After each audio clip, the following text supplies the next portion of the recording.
Hi everyone, my name is Beth with Flying by the Seat of My Plants, and I just wanted to show you and share something that I do with my homegrown spinach and arugula. I have been harvesting off of the spinach now for, I planted the spinach on January 8th, and the arugula I planted on January 12th. So I started harvesting off of the spinach probably, I don't know, about a week and a half ago. And the same with the arugula. I've already made a egg casserole like I am doing today, and no crust in my casserole. And then the arugula, also added that to that. I also added the arugula to my salad, and spinach to my salad, and sandwiches. So now here is another way that I am going to go ahead and use this. So here is the spinach. I went ahead and all the larger leaves, I just remove them. And just really easy. You just take them off. And same thing with the arugula. And what that is going to do is promote the growth for the smaller leaf lettuce to get bigger. And I went ahead and then I added worm casting to fertilize it. And I just watered it in, and I'll probably be harvesting that again probably within the next week. And the same also for the arugula. I did the same thing. Also my salad mix, I went ahead and harvested all of that. I've been harvesting slowly, and then I made a salad and just took the rest off. And this was also started on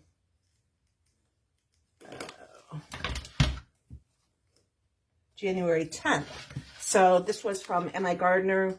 And just to show you, I cut it down about an inch above the root line, and that will promote this all to grow again. And that's what they call the cut and come again lettuce. So that's what I did with this. And if you don't eat all the lettuce at once, you could store it in a Ziploc baggie. I've done that too, and it will last for a couple weeks. And I just take all the air out of it, seal it up. Sometimes if the lettuce is a little soft, wilty, not wilted, but soft, I will put a wet paper towel in there and put it in the Ziploc bag. So this is what I harvested so far. And actually, I'm just going to tear it. Let me go ahead and show you here. Okay, so the spinach, I am going to go ahead and just rip that up a little.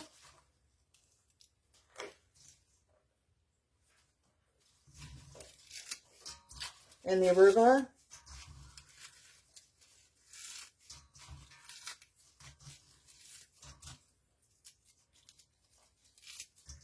And I leave the stems on and everything. And this was grown indoors, so there's no bugs, there's no nothing, no pesticide. This is something that I grew. So the spinach and arugula is clean. Anything that looks yellow, I'll take that out. And my hands were all washed.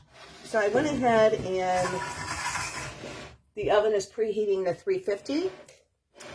And so I'm going to go ahead and beat this up.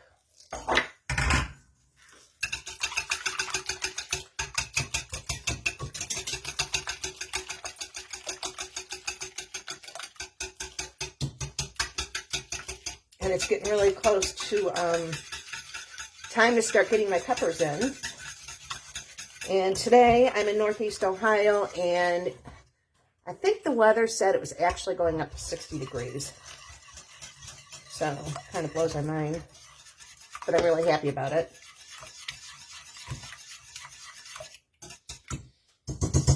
Okay, and that was 1 dozen eggs I put in here.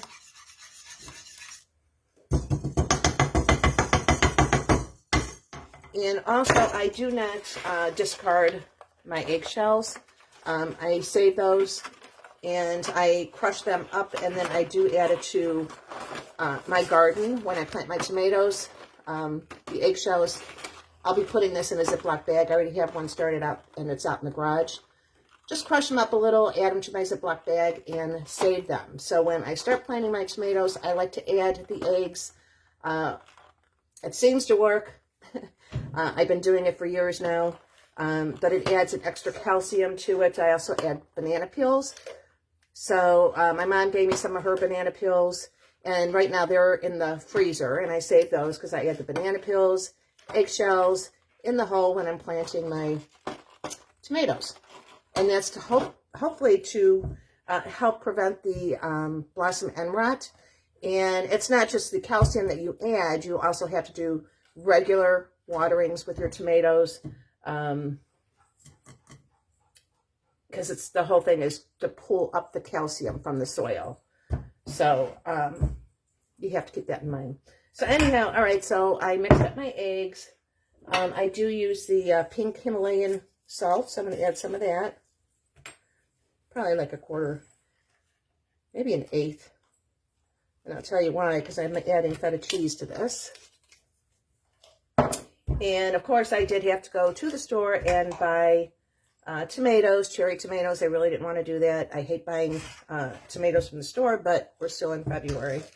And I'm going to go ahead and add my chopped arugula that I tore apart and the spinach to my egg mixture.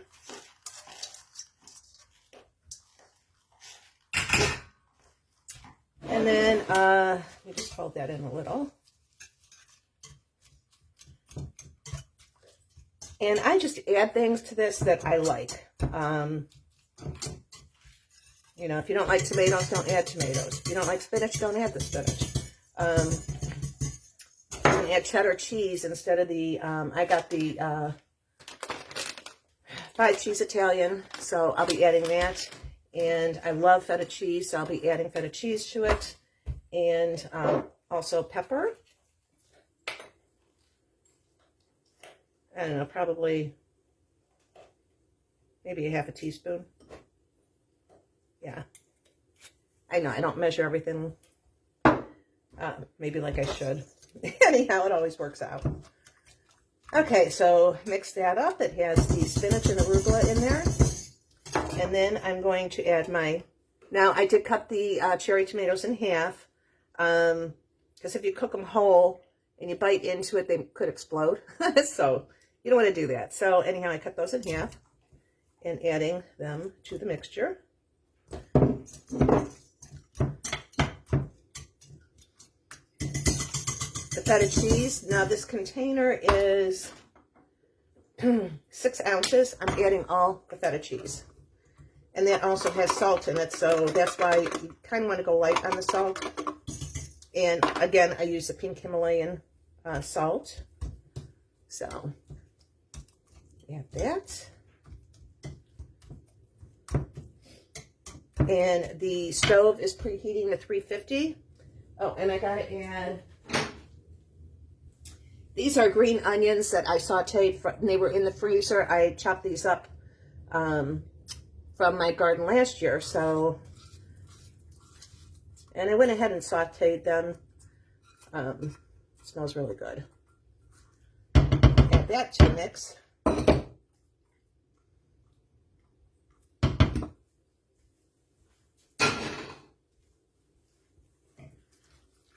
And mix that all in. It's already starting to look yummy.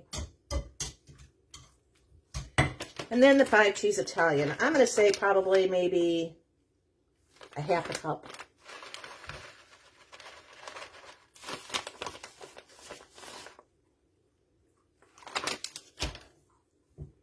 Mix that in.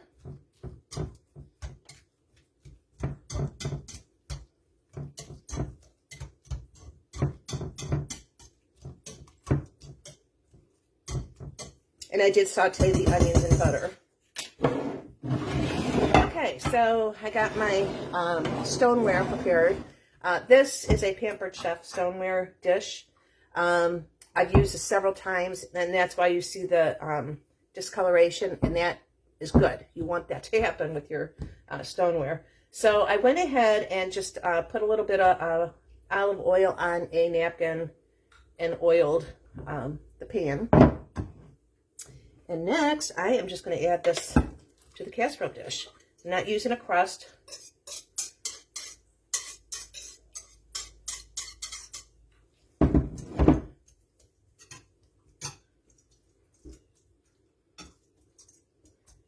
And I use 12 eggs. This is a large pan. Kind of move everything around so it looks like it's, you know, evenly with the tomatoes and the spinach.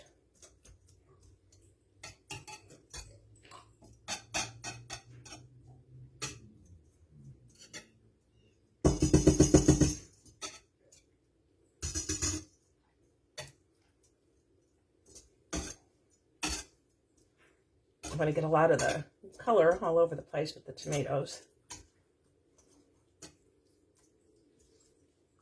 Come on, stay over there. It's the spinach all over. Okay.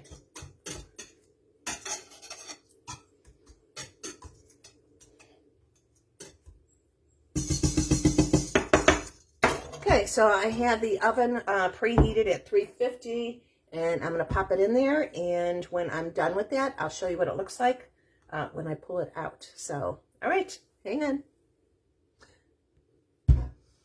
Okay, so that is in the oven. I put the timer on for 30 minutes. So while that is cooking, I went ahead and my neighbor next door went ahead and gave me an Amazon gift card, and it was for $25. And so I've been wanting one of these so bad. So it's a planner, and it already has a hole in the bottom. And I wanted to put something fun in there for hair. So I ran up to Maria Gardens, and they got their succulents in. I went up there probably a week and a half ago, and it's a garden center, Maria Gardens, around us, and they really didn't have a big choice of succulents. I went up to Petiti's. They still didn't have a big selection, so I guess right now is when the succulents are starting to come in. So anyhow, I'm gonna go ahead and plant that. And I purchased, per the instructions, I bought cactus soil mix. So I'm going to fill that up. Whoops.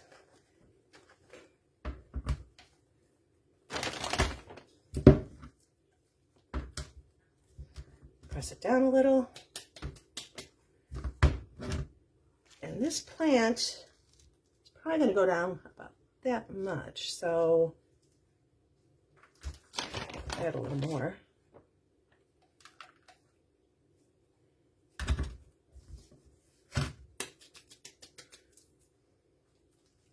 And I'm going to carefully take this out. And I'm looking at the way this sits, so I want to make sure I'm not going to cover up her face.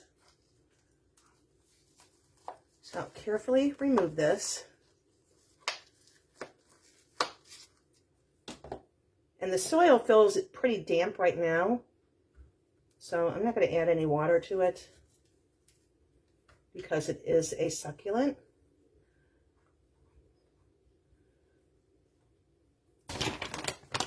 And then around here, and I filled it up just so high, put the plant in, and now I'm going to put more dirt all around it.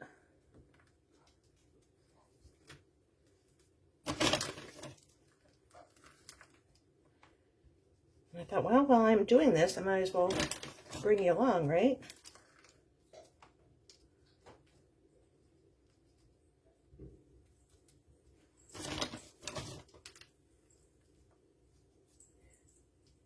And on here, well, there was instructions. I don't know where they're at right now, unless they were just on in the store when I read it. It takes an indirect sunlight. This is the string of pearls, and this is for zone 8 through 10. I'm in zone 6, but of course this is not going to stay outside. This will be, I mean, in the summertime I'll probably bring it out. Otherwise it's going to be a house plant. So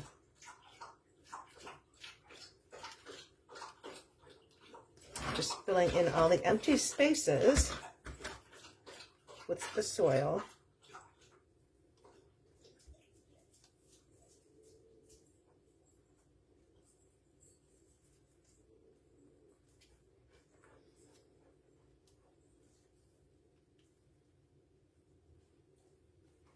And it also said to water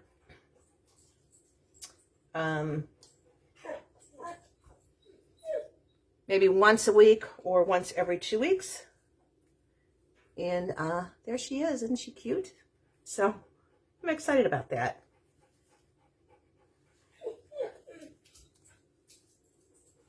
Now I just have to find a drain thing. So let me see. I don't have to wait now. I think this might work. This is what the tomatoes were in. No, that won't work. It's got holes at the bottom. Well, for now, I have Tupperware.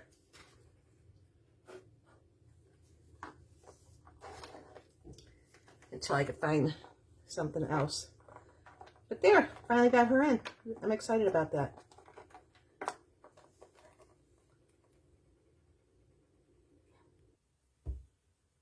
Okay, so went ahead and put that on the side. And as I go, I clean up my messes. It just makes everything easier.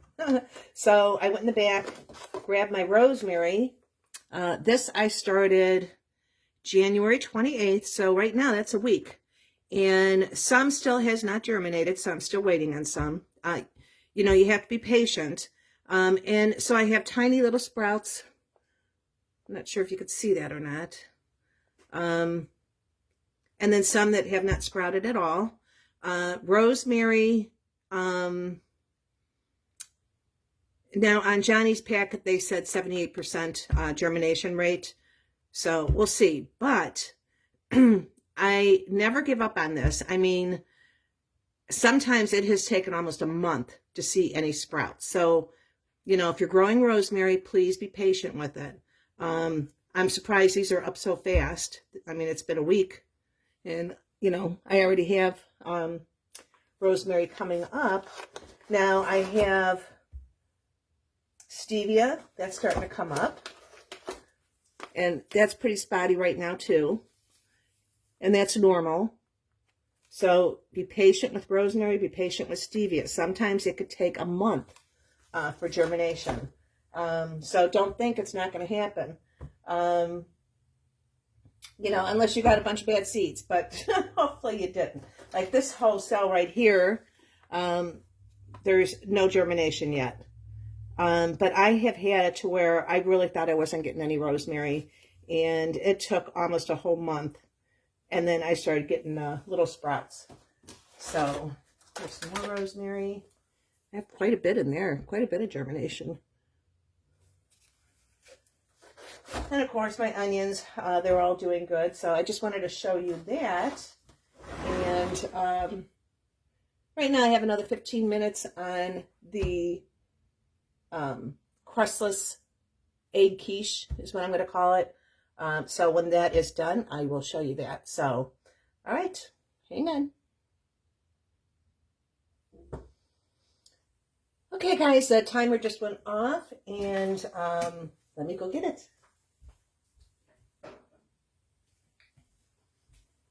And there we go. And that was in there for 30 minutes. And actually, I had it on 375.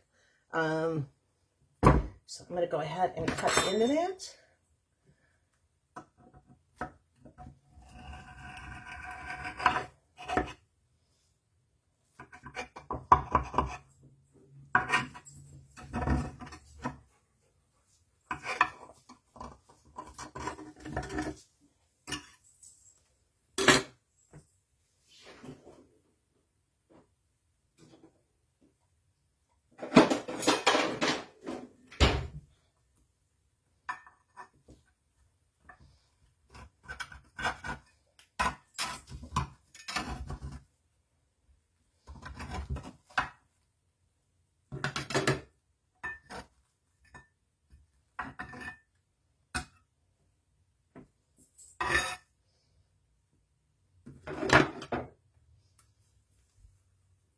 Isn't that pretty? Now let me go ahead and try it.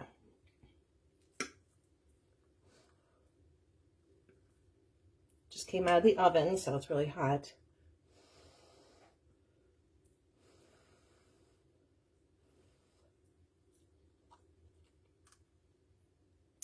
and it's delicious. So I wanted to share that with you. You know, this was started, my spinach and arugula was started in January, and now it is February, I think it's February 8th. And so you can eat throughout the whole year, even if it's not gardening season outside, or let's say if you live in an apartment. You know, I have 3 long containers. I believe they're 24 inches long, probably 4.5, 5 inches deep, and probably about 4 inches wide. And so I started my spinach in the one, arugula in another, a salad blend seeds in the other one. So you can keep eating throughout the winter. Or if you have an apartment and you have no place to plant outside, you can grow things indoors, so, and make beautiful meals out of it. And then, of course, my little girl that I planted. I'm so excited about her with the succulent. And it's Northeast Ohio in February. And today, I think today or tomorrow, the weather's supposed to go up to 62 degrees. So I'm going to go ahead and eat this, and I'm going to get dressed and get outside and start preparing some beds, moving things around. And I think that's it for now. So, all right, everyone, have a wonderful day, and I will talk to y'all later. All right, bye.